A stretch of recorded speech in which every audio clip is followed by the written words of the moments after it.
to Real Economy, I'm Maithri Sitharaman. The world is shrinking and is becoming more and more competitive for resources and ultimately growth. This week, we look at Europe's competitiveness in a globalized world.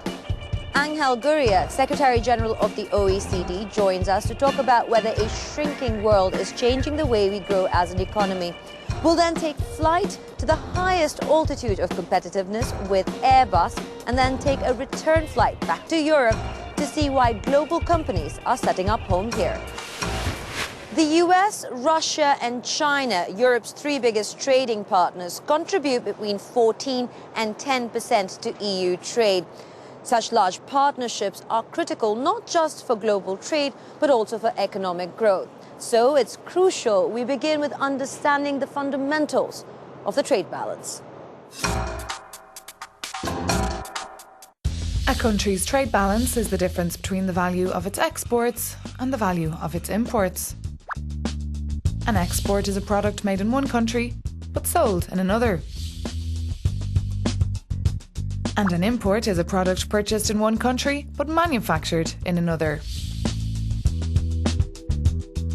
For example, when the United States exports a product to Italy, it receives euros. With these euros, the US can then import European goods. With the money they make from their exports, they can then finance their imports. The trade balance is used to calculate the value of the input and output and ensure there's enough leeway for international trade.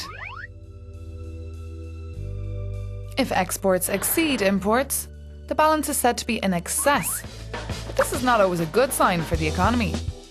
It means that the country is competitive and exports are high, but it can also mean that domestic growth is low and that households and businesses are not spending much. That said, in a globalised economy, the trade balance is not the only indicator to take into account. In fact, an American company that produces in Italy makes profits that are not included in the trade balance, even if they are sources of foreign exchange. To calculate the profits of companies located abroad, the current account is usually used instead. Global companies are like mean fighting machines, constantly battling to stay on top of the value chain and against many hurdles. Sebastian Lebilsy takes a look at Europe's Airbus, competing with Boeing for a share of a €75 billion aviation market. And every year, either one wins by just a nose. Airbus will not be put out by the restructuring of EADS. With its order books full for the next 8 years, the European aircraft manufacturer is even hiring. 3,000 jobs are up for grabs, half of them in France. With over 1,200 registered orders this year, Airbus is doing really well. Despite the crisis, it even got ahead of its main competitor, the American company Boeing.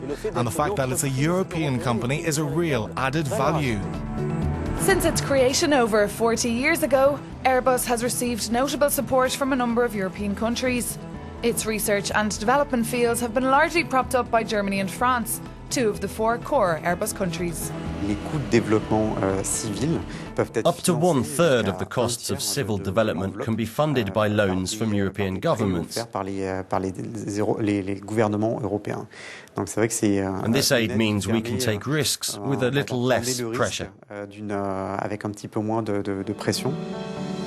Airbus currently employs more than 62,000 people in 18 different locations in France, Germany, the UK, Belgium and Spain.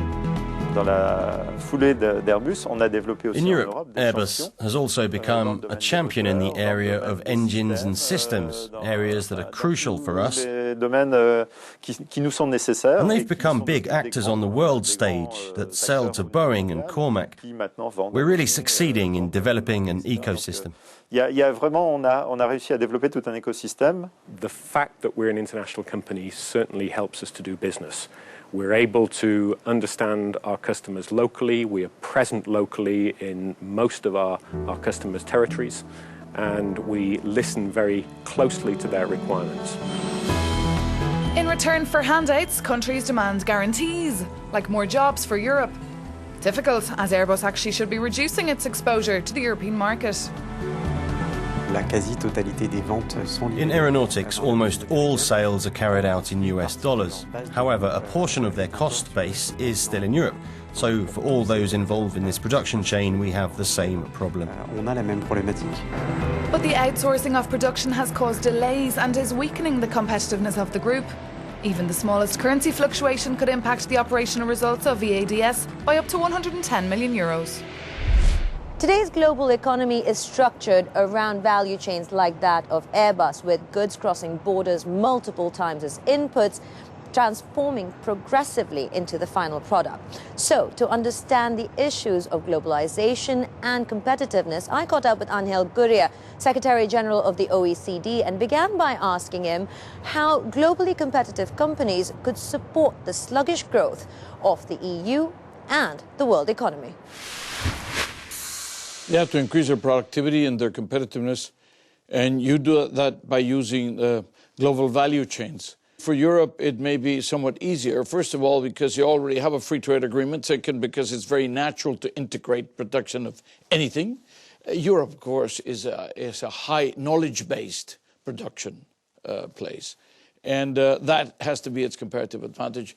You take away the duplications of imports and exports, etc., and you find out that effectively where the money ends up, and where the profits end up, is where the knowledge originated. If we look at the institutional elements, are they strong enough then in Europe versus, say, in the US, in Japan, in Asia? They are strongest in Europe when you're talking about knowledge. The only question is competition enough? Does it bring the best out of every country's, every situation, every economic agent, every company, every individual? And the answer is no.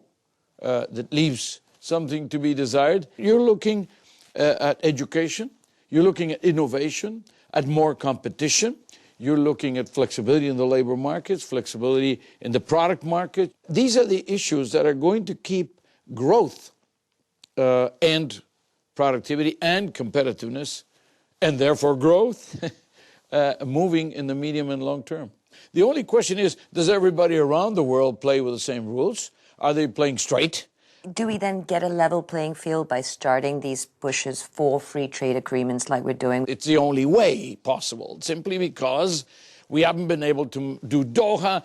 We were still struggling, to whether it's going to be something out of Bali or not something out of Bali. This is the single largest trading bloc in the world, Europe, remember. This is big, and it's 25% of the world economy. So this is why the TTIP, the bilateral with the United States, is so critical. This is why they're talking now to China. You then have the emerging markets that have been trying to compete and suddenly slow down. That's not really a good sign for globalization. They are still a very small part of the world's economy. They're not going to pull the United States out of recession or Europe out of recession. This has to be done by Europe, and this has to be done by Japan, this has to be done by the United States. You can say anything about the Europeans. The only thing you can't say about the Europeans is that they're fast. They take their time, and that has to do with the structure of Europe. 28 independent sovereign countries, 17 or 18 just with the euro. That's difficult, but it's an amazing construction. I would go to Brussels rather than to a particular company and say, try to gain in flexibility so that you can be more competitive. Well, on that note, thank you very much, Mr. Gurria, for joining us. Thank you very much. The US, Japan and China might be the big investing names for Europe right now, but take a look at the top 5 European free trade agreements being negotiated, and you'll find South America's Mercosur, the ASEAN and India feature prominently. The amounts might be small right now, but they may not be in the future. So, what are the attractions and hurdles of the European market? Sebastian Lebelzi takes a look. The UK, Germany and France, 3 of the most attractive economies in Europe. Today we're going to focus on France, still ranked as one of the top 10 most attractive countries in the world. Last year alone, nearly 700 new foreign investments were registered here in France, a stable result considering the crisis. It's a very important sector that represents nearly a quarter of the industrial workforce of the country and almost a third of French exports. Contrary to what some people think, it's very easy to invest in France. Administrative barriers are virtually non-existent, especially in EU member states, but also in the OECD.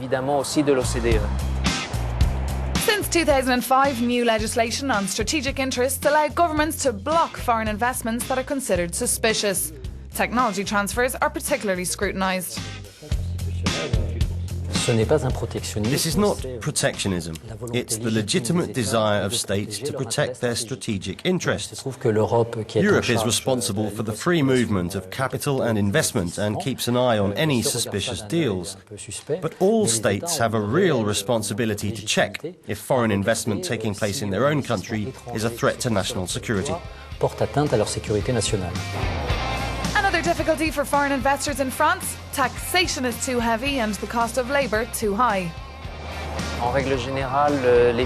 As a general rule, northern European countries, including Eurozone members like the Netherlands and Ireland, have corporation taxes that are much more favourable than the French rate, and they have tax systems that are much less complex than the French tax system. Corporate tax in France is on average 3 times higher than in Ireland, meaning multinationals are often reluctant to choose Paris for their headquarters. They make sure they're present on the high streets, though.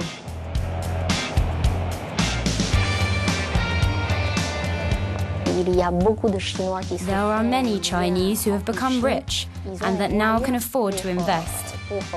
When you talk to them about millions of euros, their reaction is, wow, that's cheap.